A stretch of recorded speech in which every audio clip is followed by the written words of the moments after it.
La Feria de la Corrupción, un podcast de Mexicanos contra la Corrupción y la Impunidad. Los libros van a llegar para el reinicio a clases el día 28. No hay ningún juicio de amparo que impida el que se distribuyan los libros. Pues es la que he sostenido. Quisiera conocer la opinión de los secretarios. Yo la voy a dar. Soy el comandante supremo de la Fuerza Armada, aparte de presidente de México. Por eso quiero tomar la palabra yo, por eso quiero contestar yo, porque no es cierto, porque es una campaña en contra del Ejército de México, sin fundamento. Si fuese cierto lo que ellos sostienen, no estarían 2 generales en la cárcel por la desaparición de los jóvenes de Ayotzinapa. Ahora estoy muy contento, lo repito, muy contento por los resultados que dio a conocer el INEGI. No saben la satisfacción que tengo, el que se está reduciendo la pobreza y que se está disminuyendo la desigualdad social. Así que eso es lo que hemos logrado. ¿Qué tal? Bienvenidos, bienvenidas a otro videoblog de Mexicanos contra la Corrupción y la Impunidad. Como siempre, Leonardo, María Amparo, ¿cómo están? Darío.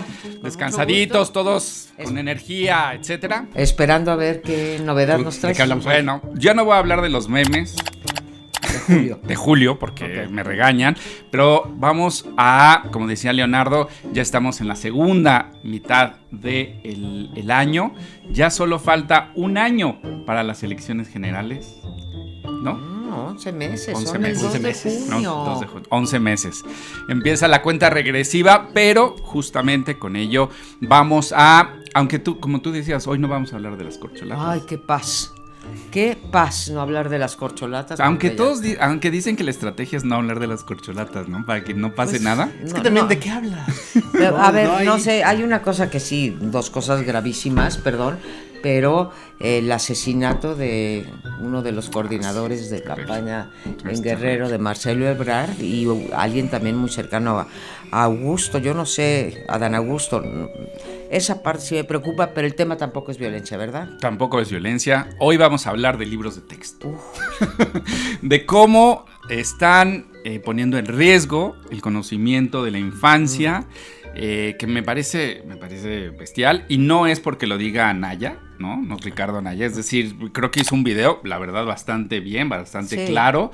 Pero no es por eso, sino hay un problema grave en el contenido de los libros de texto. ¿Qué opinión te merece eso, Maca? Mira, yo quisiera poner un momentito en contexto. Venimos de la pandemia, en donde al menos 500,000 niños dejaron de ir a la escuela. Y cuando digo dejaron de ir es, pasada la pandemia, quedaron sin educación escolar. 500,000, es muchísimo, Darío.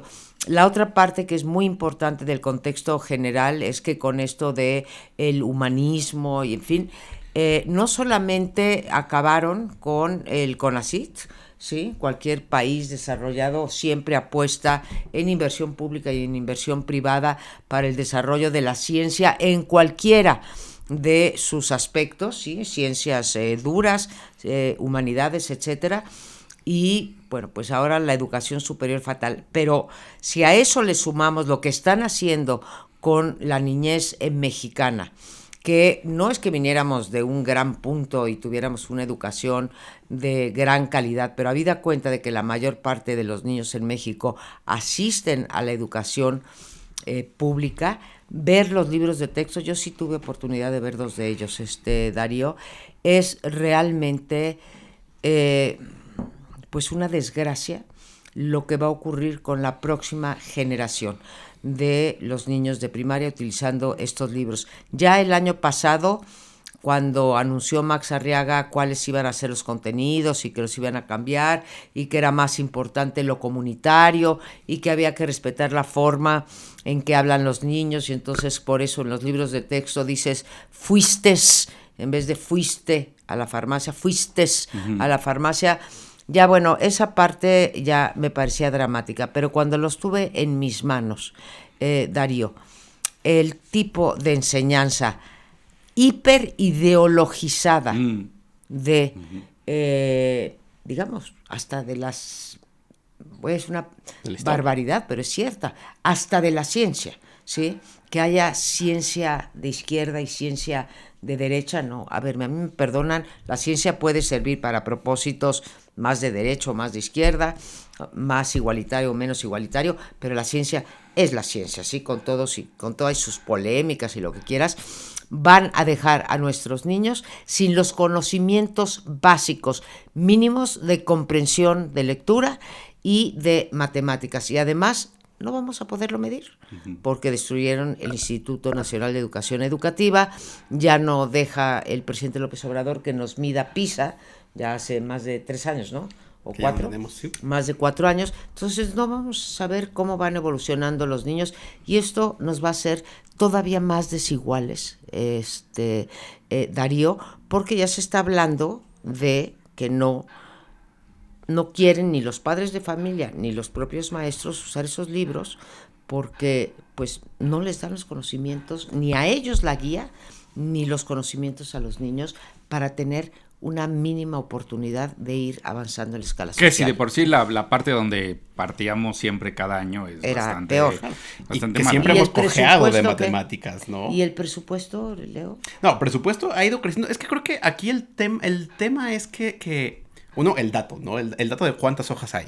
Porque creo que ahí es donde empieza la cosa. Es en los libros de saberes y de lenguajes, cuando tú revisas son libros que tienen 258 páginas. Y de esas, 13 son las que están dedicadas a matemáticas, ¿no? En uno, y en otro son 11 páginas de un libro que también tiene 258 hojas, ¿no? Entonces eso quiere decir que el 5% del libro es matemáticas. Y con estas cosas deficientes donde el problema es el resultado, pero también el problema es el proceso, porque esto se hizo a las carreras, se hizo violentando como los caminos normales que tienen que pasar en la discusión de nuevos libros de texto, que es, tiene que haber una comisión abierta, plural, una serie de discusiones con pedagogos, expertos, con especialistas. Sí. Acá se fueron por la libre, fueron procesos demasiado rápidos, demasiado acelerados, se dieron contratos a solamente unas cuantas personas, y lo peor es que no sabemos realmente cómo sucedió porque la información está reservada, ¿no? Se hicieron solicitudes de información precisamente para saber cómo había sido ese proceso de construcción de esos nuevos libros de texto. ¿Y cuál fue la respuesta de la Secretaría de Educación Pública? Reserva por 5 años, ¿no? Y yo sé que regreso una y otra vez a esto, pero como no hay INAI, no podemos superar esa reserva. Entonces realmente tenemos 5 años donde no sabemos cómo se construyó ese libro. Sabemos este resultado donde sí sabemos, bueno, ¿no, Leo?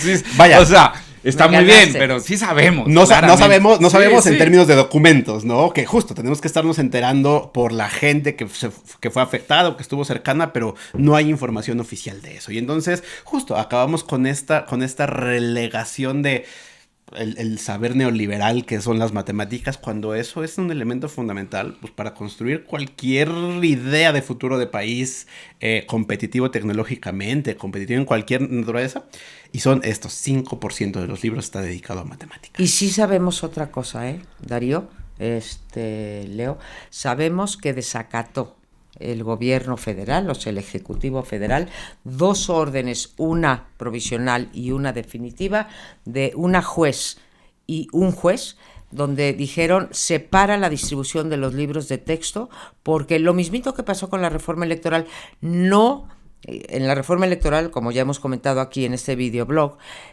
no se cumplieron los pasos que marca la Constitución y el reglamento interno del Congreso. Aquí no se cumplió el procedimiento y por lo tanto el juez concedió un amparo y simplemente se desacató. Claro. O sea, una ilegalidad más que registraremos en nuestro ilegalómetro, que a ver si en 1 o 2 semanas nos echamos un blog sobre el ilegalómetro. Sí. Y que además, pues un poco es esta frase de palo dado no lo quita ni Dios. Pues el ciclo escolar empieza unas cuantas semanas, ¿no? Entonces, vulnerando esta ordenanza judicial, pues se van a repartir los libros y ahora sí que pues, ya va a estar hecha la ilegalidad y ya no vas a poder mandar a las autoridades a quitar los libros, ¿no? Entonces... No, además, espérate, los quitas y ¿qué? Y te quedas ¿con qué se quedan, no? Al final creo que un poco lo más triste de todo esto es politizar la educación pública, ¿no? Es decir, creo que el procedimiento, bueno o malo, se podía mejorar, etcétera, pero había un procedimiento plural, diverso, donde había opiniones y se trataba de llegar justamente a ese momento. Siempre ha habido, por ejemplo, asociaciones de padres conservadores donde dicen, no quiero que se hable de educación sexual, no quiero... Vaya, siempre había una estira y afloja hasta dónde la ciencia, hasta dónde la educación sexual tiene que estar, porque es un derecho fundamental, el derecho a la información, y había ese proceso. Hoy por hoy, creo que meterlo a la arena política y decir vamos a contar nuestra historia, nuestra versión de la historia, las necesidades académicas las vamos a decidir nosotros porque podemos decidirlo, me parece muy grave, ¿no? La verdad. Mira, voy a dejarlo de la educación sexual, que me parece gravísimo.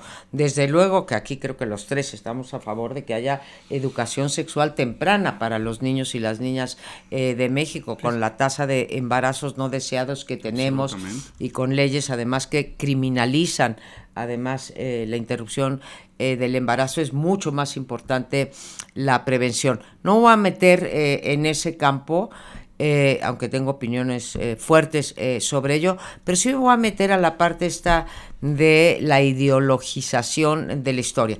Métete, por ejemplo, Darío, Leo, a esta idea de que hubo un fraude en las elecciones del 2006. ¿Qué hubiese puesto yo si hubiese estado encargada? Es decir, fueron unas elecciones muy cuestionadas, fueron judicializadas, se resolvieron por 250,000 votos, etcétera, etcétera, y hay una sombra, a pesar de que el INE dictó que estaban bien y que no había habido irregularidades como para anular la elección, etcétera, cada voto se contó. Hubiera puesto una cosa balanceada, pero nos robaron las elecciones, me parece que es engañar, ¿sí?, a los niños y tratarlos de meter a una tendencia en donde se desacredita desde al INE, ¿sí?, y se beneficia hacia adelante, pues no quiero hablar de elecciones, pero a quien hoy en día es el oficialismo. O sea, no se pueden hacer ese tipo de excesos, independientemente de lo que pensemos nosotros tres. Es que una de las esencias del populismo no es que justamente una minoría o alguien que no representa a toda la sociedad trata de hacerse pasar por la totalidad, ¿no? Y entonces yo represento a toda la historia, yo represento a todo el pueblo, y justo le quitas esa dialéctica, además que es fundamental para el pensamiento de izquierda, ¿no? Le quitas la posibilidad de confrontar cosas, porque entonces se convierte en una clase de adoctrinamiento, ¿no? Y ahí es donde se empieza a poner peligrosa la cosa, porque entonces ya no hay debate, ya no hay discusión, ya no hay ponderación de ideas, sino esta es nuestra visión de la historia y esto es así como sucedió. No, yo creo que ahí hay que, es grave y creo que lo estamos tratando de señalar. Al final también está como patinando mucho en el bloque opositor, que podrían hacer algo gobernadores o podrían hacer algo otros actores políticos, que creo que también estaban como dejando a la infancia muy a la deriva, ¿no? Muy a la deriva en términos de defensa. Digo, tú conoces amigos tuyos que están defendiendo la educación laica, la educación básica, pública, pero al final nos está pasando algo muy, muy grave. Y creo que me permito, justo en este mismo tenor de preocupación, hace una semana el presidente en su mañanera dijo: no se puede cuestionar directamente al titular de la Sedena en el caso de Ayotzinapa, porque el comandante supremo de las Fuerzas Armadas soy yo. Y esto, para darle entrada a ese tema, pero para eso siento que esta es la misma actitud. Yo decido que esta es la educación. Es decir, ese dejo de un autoritarismo muy, muy evidente. Esto es lo que se hace porque yo digo, porque yo quiero y mando Porque a todos mis achichincles a hacer lo que yo quiero y lo que yo digo. Y entonces, por eso introduzco el siguiente tema, que es Ayotzinapa. 8 años y no sabemos dónde están los jóvenes normalistas de la normalidad de Ayotzinapa. Darío, cuando me estás recordando en este momento cuando dijo finalmente el jefe de las Fuerzas Armadas soy yo, no pude evitar pensar, ¿sí? El Estado soy yo, l'état c'est moi, ¿sí? Es él, ¿sí? Y está haciendo, y ahí hay una confusión de decir, realmente tenemos a un presidente fuerte, sin duda, tenemos un gobierno muy débil. Sí, total. Esa es pareciera una contradicción en términos, pero creo que estoy diciendo una verdad de aquí. Lo tenemos, un gobierno cada vez más débil, más unipersonal, ¿sí?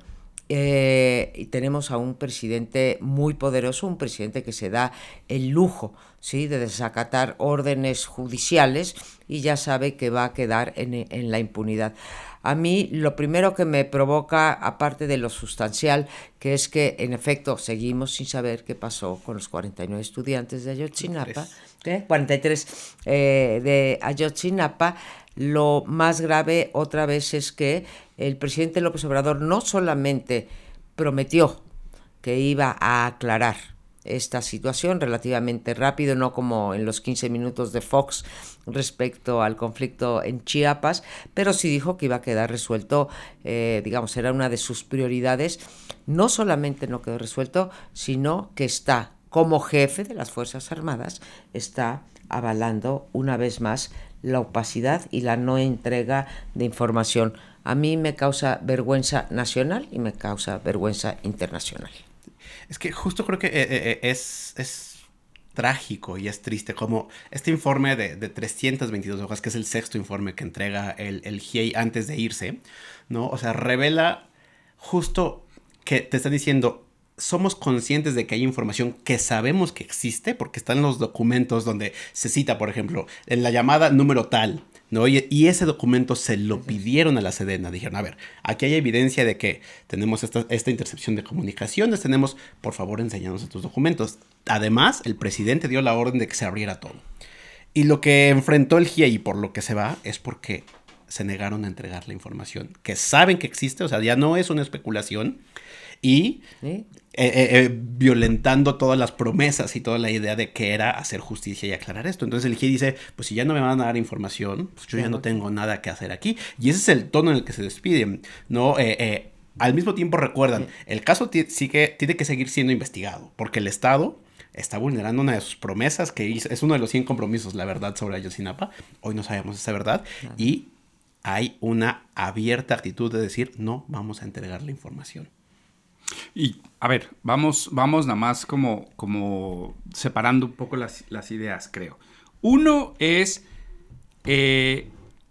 no hubo ningún cambio de actitud en relación con obligar al ejército a, digamos, entregar toda la información. Recuerden que el año pasado nosotros, en Mexicanos contra la Corrupción, analizando los cables de Sedena Leaks, dimos evidencia donde un mayor pide a través de una carta que no se abrieran los cuarteles militares para las excavaciones que pedían los padres y pedía el GIEI. Entonces, sí hay una obstrucción del ejército, pero que no cambió entre Enrique Peña Nieto y Andrés Manuel. Eso creo que es importante porque, como aquí está de moda culpar al pasado, el pasado es el presente. Segundo, creo que es muy importante lo que ha hecho este gobierno, por ejemplo, encarcelando al procurador. Yo no tengo los datos sobre esa imputación que se le hace, no sé el sustento jurídico, bueno, malo o no.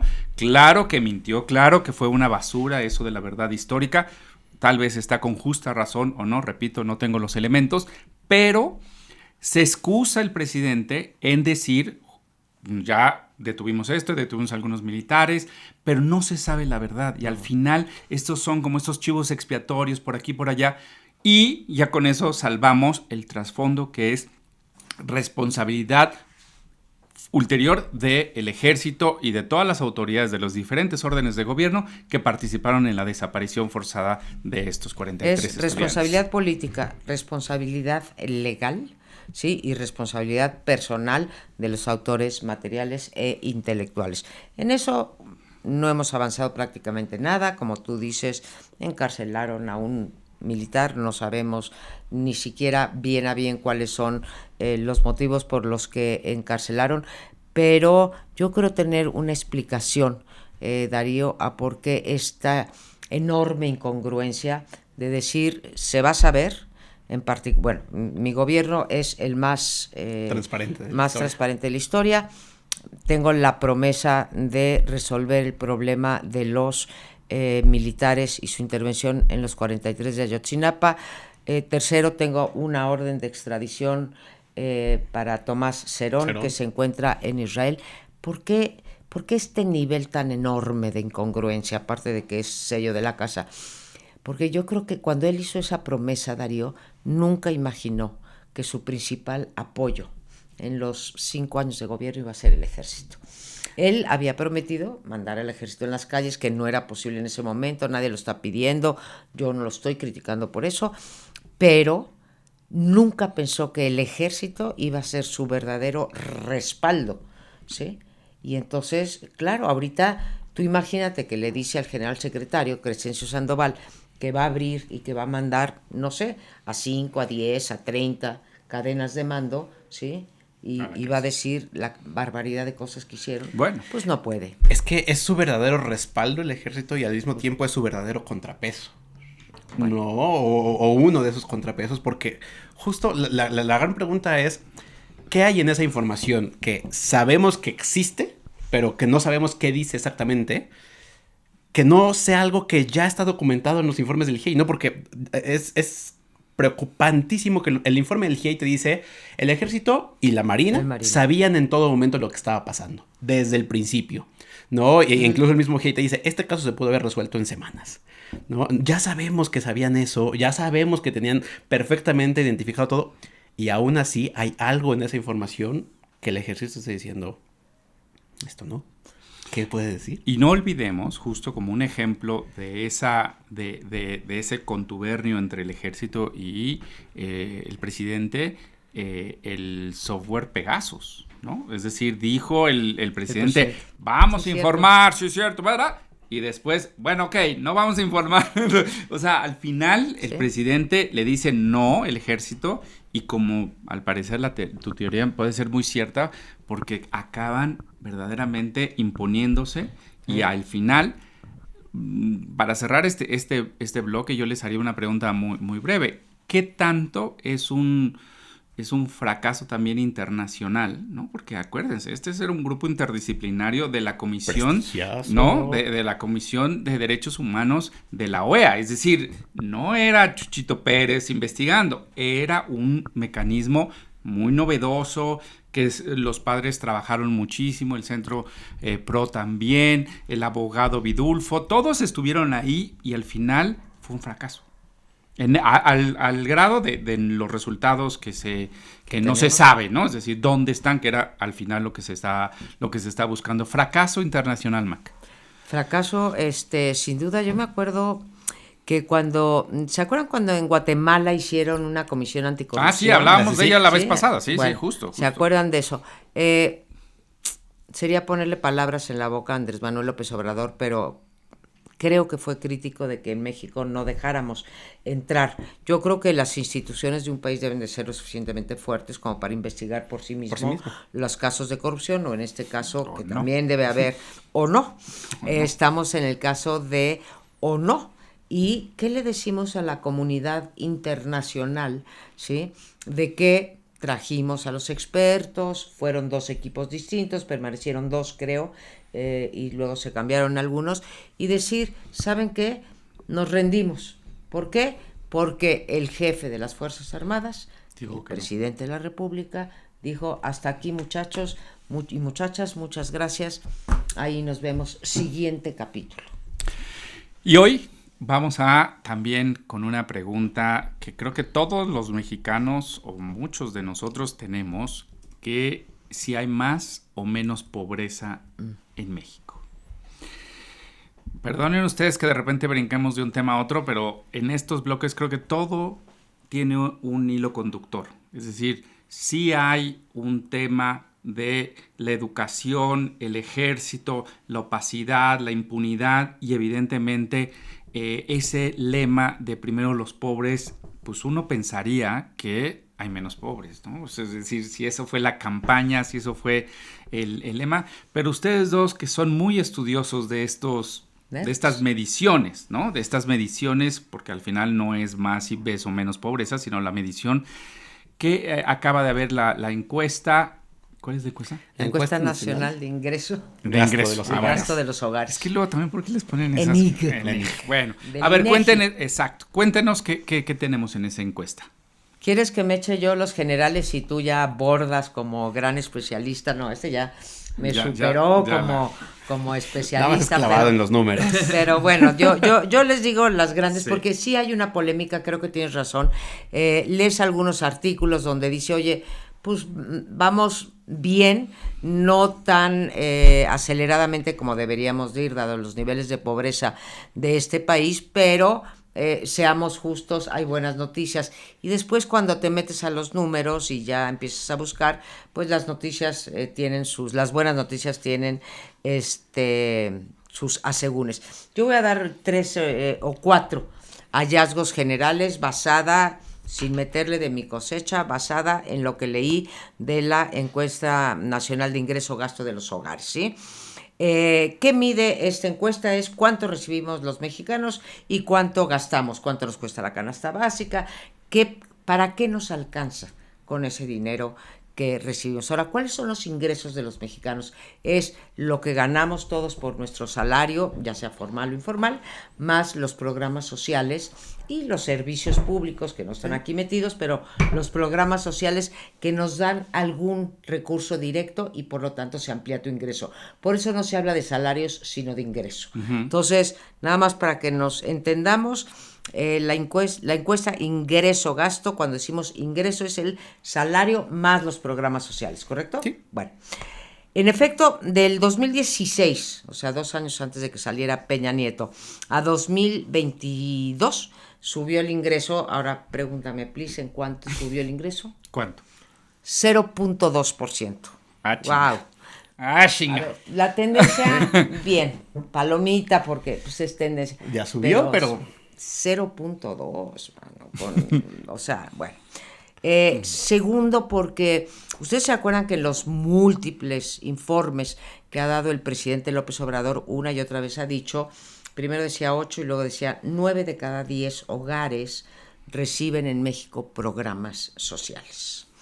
¿Qué tan cierto es esto? 9 de cada 10. Él dice 9 de cada 10. Ahora vamos a ver qué dice la encuesta nacional. ¿Hay beneficios por programas gubernamentales? Sin duda, sí. Qué bueno que haya estos programas sociales. Luego hablamos de la parte política. Pero de 2018 otra vez al 2022, que es la última medición, ya estamos en 2023, el promedio de los hogares mexicanos recibía un poco más de 800, casi 900 pesos trimestrales, ¿verdad, Leo? Y ahora 1,777 es por transferencias. Por transferencias de programas gubernamentales, becas Benita Juárez, universidades, jóvenes construyendo el futuro, pensión de adultos mayores, todas esas. Dices, wow, 100%. Antes eran 884 pesos, ahora son 1,700, casi el 100%. Pero 6 de cada 10 hogares no reciben, escuchan bien, 6 de cada 10 hogares no reciben de los hogares más pobres, no reciben ningún programa social. O sea, antes el 68%, antes digo con Peña Nieto, el 68% de los hogares, ahí sí, casi 7 de cada 10 hogares. De los más pobres. De los más pobres, sí. Estoy hablando de los más pobres por lo que tú decías, primero los pobres o primero los ricos. 6%, casi 7 de cada 10 hogares de los más pobres recibían un programa social. Ahora, ¿sabes cuánto? 5 de cada 10. Entonces, sí, bueno, ahorita que me corrija aquí el experto, sí. Y lo peor, y ya con esto me callo. Antes, los más pobres, o sea, el decil más bajo, el 10% más pobres de los hogares en México, recibían 23% de todo el dinero dedicado a programas sociales. Y los ricos recibían el 2%. Poquitito, el 2%. Ahora se invierte la cosa. Ahora, sí, así, veme con esa cara de incredulidad, pero si quieren ahorita ponemos los datos. Si antes el 10% más pobre recibía, en 2018, recibía el 23%, con López Obrador recibe el 9% de ese dinero que se gasta en programas sociales. O sea, los programas sociales son regresivos. Reciben más los más ricos que los más pobres. ¿Por qué los ricos recibirían del programa social? Ahora vale. Porque el principal programa social que apuntala todo este incremento de recursos son las becas, la pensión para adultos mayores, ¿no? Esa es la gran política social, ¿no? El gran incremento se da ahí. Y justo como no es una política que está focalizada, sino que está universalizada, lo están recibiendo personas que... O sea, son adultos de todo tipo. Yo soy un adulto mayor y yo lo recibo. Sí, porque el dato espejo de los más pobres, el que dio María Amparo es los hogares más pobres. Y ahí es la crítica devastadora, ¿no? Pasamos de 68% a 49%. En el lado de los hogares más ricos, en el 5% más rico, en el 2016 solamente el 6% de los hogares más ricos recibían transferencias de programas sociales.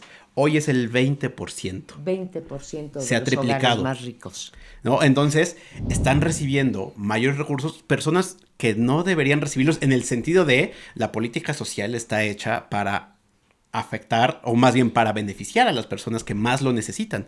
Lo que hoy tenemos es una política que, como no focaliza, ¿no? Ha dejado a los más pobres hasta atrás, pero también porque pues, no es la visión de lo que le interesa a este gobierno, ¿no? Los beneficios se están concentrando en clase media, o lo que podría llamarse clase media, hacia arriba. Pero lo recibe el presidente también, la pensión, ¿no? Y él le ha dicho que es su derecho recibir la pensión. Claro. Entonces, o sea, la pregunta es, no está focalizado para combatir la pobreza, está focalizado para ayudar a los adultos mayores. No importa dónde, pero es la única política social, digamos, la principal política social. ¿Cuánto se gasta? ¿300,000 millones? Sí, vamos a llegar a 400,000 millones de pesos. La mitad del gasto social o de los programas sociales se va en un programa que beneficia mayoritariamente a las personas de clase media para arriba. Y déjame lo junto con un problema adicional que es, esta es la única política, pero, por ejemplo, cuando llegó la pandemia se dijo, no, como están todos cubiertos, como 9 de cada 10 hogares reciben, y como los programas son perfectos, no hay que hacer nada, ¿no? Ya nos había dicho María Amparo, hoy 34% de los hogares son los que reciben un programa, ¿no? 3 de cada 10. 3,5 de cada 10. En lugar de los 9 que dice el presidente. Y además, el único programa que ha crecido realmente es el de adultos mayores. Todos los demás han caído, y ahí hay consecuencias. ¿Las becas han caído? Las becas Benito Juárez, por ejemplo, que es lo que sustituyó a Prospera, y creo que esto se junta con el primer bloque del que hablamos. Nos habla de este cambio de paradigma, porque antes Prospera lo que hacía era que te daba dinero a los hogares más pobres, y era como, mira, tienes que llevar a tu hijo a la escuela, me tienes que enseñar las boletas, me tienes que enseñar que lo mandas al doctor, y te vamos a dar una transferencia. Ahora cambió por una beca Benito Juárez, que de entrada son solo 800 pesos cada 2 meses por familia, sin importar el número de hijos. Antes era por hijos. Y ya no tiene nada que ver con los resultados de la escuela, y se entrega solamente los recursos y no se ayuda nada más, ¿no? Y entonces, como abandonamos el modelo educativo, como abandonamos la evaluación, como tenemos esos libros, la única forma de hacer política social ahorita es entregar dinero. Ahora, y no hay nada más. Tú nos estás diciendo a Darío y a mí, Leo, que le entregan a la familia González 800 pesos bimestrales, y a lo mejor se las gasta el papá en unas chelas, o se la gasta la mamá en comprar un televisor, o tienen que comprobar que el hijo va a la escuela. No, tienen que comprobar que va a la escuela, pero digamos que ya está desatada del término de calidad y ya no está enfocada a los más pobres otra vez. Okay. No, que tenemos, ese es el gran problema. Estamos entregando recursos, qué bueno que gastemos recursos en política social, pero no se los estamos entregando a quien más se necesita y no estamos creando mecanismos para acompañarlo, porque lo que está haciendo este gobierno es entregar dinero y desentenderse. No es como, mira, gástatelo en lo que necesites, pero pues ya yo ya no me preocupo por la escuela. Y con todos los problemas del Banco de Bienestar que han también salido, ¿no? Porque al final es eso y ahí hay chanchullos y todo, pero ese seguimiento En no eso pasa fíjate nada, ¿no? que voy a hacer una crítica a Mexicanos contra, bueno, una autocrítica a Mexicanos contra la corrupción, porque es tan difícil. Lo que quisimos hacer Leo y yo en el 2018, en las elecciones del 2018, digamos, ¿a dónde se va esos recursos que supuestamente son para programas sociales, pero que no se entregan, como bien dices tú, con todos los escándalos del Banco de Bienestar? Se van a las elecciones. Esto es, están comprando el voto con eso, están reforzando las estructuras electorales del partido en el gobierno. Es bien difícil y no hemos podido rastrearlo. Es que también lo que hay que acordarnos es que todos estos recursos de programas sociales acaban siendo operados por los servidores de la nación, ¿no? Y que son los que no solamente es que te dan el dinero, sino son los que llegan a tu casa y es como de, recuerde que hay una concentración para celebrar al presidente, hay que ir a acompañarlo, ¿no? Y entonces constantemente esa estructura está activando porque justo ya está muy lejos porque fue al principio del sexenio, pero se acuerdan del censo del bienestar, ¿no? Uh-huh. Eso no fue ni un censo, ¿no? Porque no entrevistaron a todos, pero lo que permitió fue construir una estructura política que entrega este dinero no a los más pobres, sino justo a estas clases medias, estas clases altas, y tienes esta dinámica permanente. Se nos va terminando el tiempo. Oye, ¿puedo decir sí, una cosa? dígalo, es que dígalo. ahorita, pero es que luego la productora se enoja porque... Sí, yo sé, pero le vamos a pedir... los ojos de pistola. No, es que ahorita que dijiste los servidores de la nación, leí esta mañana o ayer que con todo este escándalo de las búsqueda de las víctimas, uh-huh. ¿sí? Que a mí sí me dio un coraje horrible que recibieran, por ejemplo, a una luchadora y madre de hijos desaparecidos en Argentina, de las madres de la Plaza de Mayo, qué bueno que la recibió, pero no ha querido recibir a ninguna de las madres buscadoras de hijos aquí. Pero leí ahora los servidores de la nación no solamente están entregando los programas sociales, están yendo supuestamente puerta por puerta preguntando si en tu hogar hay algún desaparecido. Y lo que están reclamando las víctimas, Darío, tú que eres muy avesado en esto, es que de repente dicen, sí falta, no, este ya no está en el registro. Y son los servidores de la nación los que controlan eso. Como, ¿por qué? Es gente que cobra en la nómina de bienestar. Uh-huh. Pues te doy esa bonita, y yo esa creo que preciosa noticia. Tenemos dos temas para los próximos videoblogs. Creo que hay que ponerlos siempre en la agenda porque son temas que no son luego de coyuntura, pero son muy importantes como echar ojo. Pero se fue rápido el programa de hoy. Sí. Pero bueno, muchísimas gracias a ustedes y nos vemos acá la próxima semana. ¿Están de acuerdo? ¿Sale? Muchísimas gracias. Hasta la próxima.